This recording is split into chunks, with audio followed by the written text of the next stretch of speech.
GB হাসপাতালে সংবাদ সংগ্রহ করতে গিয়ে আক্রান্ত এক সাংবাদিক। ত্রিপুরার প্রধান রেফারেল হাসপাতালে জিবি হাসপাতালে সংবাদ সংগ্রহ করতে গিয়ে আক্রান্ত হলেন সাংবাদিক ভোপাল চক্রবর্তী। ঘটনাটি ঘটেছে হাসপাতালের অভ্যন্তরে অবস্থিত রোগী কল্যাণ সমিতির ওষুধের দোকানে। সরকারি জমিতে স্থাপিত ওই ওষুধের দোকানটি মূলত রোগীরা যাতে বাজার দরের তুলনায় কম দামে ওষুধ পান সেই উদ্দেশ্যেই খোলা হয়েছিল।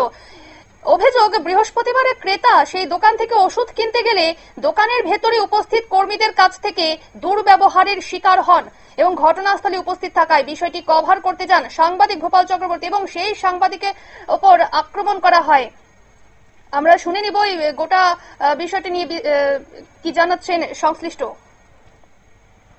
ওষুধটা আমি নিয়ে আসি দাদামু, তো তারা কইছে আছে কইছে আমার দাঁড়া করাইছে, তো আমি ঠিক আছে দাঁড়াইছি। আবার এরকম কইছে যে লোক আছে একটু পরে দিব, আমি আচ্ছা ঠিক আছে। তো দাঁড়াইলাম, তো কিছুক্ষণ পরে তাই ওষুধটা বাই করছে, বাই করে সেটা কইতেছে 68 টাকা দিতাম। তো আমি কি 68 টাকা তোমার আমি কইছি 67 টাকা 81 পয়সা আছে কেন, আপনারা পারলে একটু কম রাখেন, কম তো রাখতেই পারেন। হ্যাঁ, আমি 65 টাকা দিয়ে দিই। তো তাই না কইছে না, এটা রেট যা আছে তার দিতে দিব। তা হ্যাঁ আমি ঠিক আছে, তাহলে 67 টাকা 81 পয়সা আমি দিয়ে দেবো, ক্যাশ দিয়ে দেবো। তো না, অনলাইন দিতে দিব।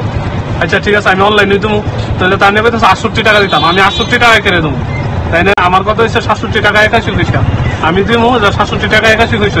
আমি যেহেতু অনলাইন আছে, আমার অনলাইন আমি দিতেই পারি 67 টাকা 81। আপনার সঙ্গে কি আছে? তারপরে আমি কইলাম দেন দেন, তখন তার নেবে আমি ফাইটলেমি করতেছি, আমি তো লইন নিয়ে নিতাম। তখন আমি কইছি যে আমি এতক্ষণ যে দাঁড়াচ্ছি এটা সময় দাম দিব করে আমি ফাইটলেমি করতেছি, উল্টা তাই না আমার লগা রাগ দিয়ে গেছে। আপনার সঙ্গে খারাপ ব্যবহার করছে একমাত্র ওনার।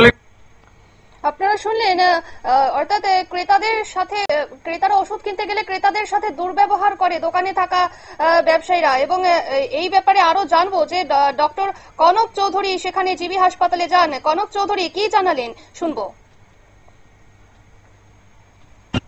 এটা একটা অনভিপ্রেত ঘটনা, মানে একদম আশা করা যায় না। এটা একটা ভুল বোঝাবুঝি থেকে হয়েছে। আমাদের দিক থেকেও যারা এই দোকানের মধ্যে, আমাদের বলতে এই দোকানে যারা আছে ওষুধের কাউন্টারে, তাদের মধ্যে থেকেও যে রিয়াকশনটা দেখিয়েছে এটা মোটেই পাবলিক ফ্রেন্ডলি বলবো না আমি।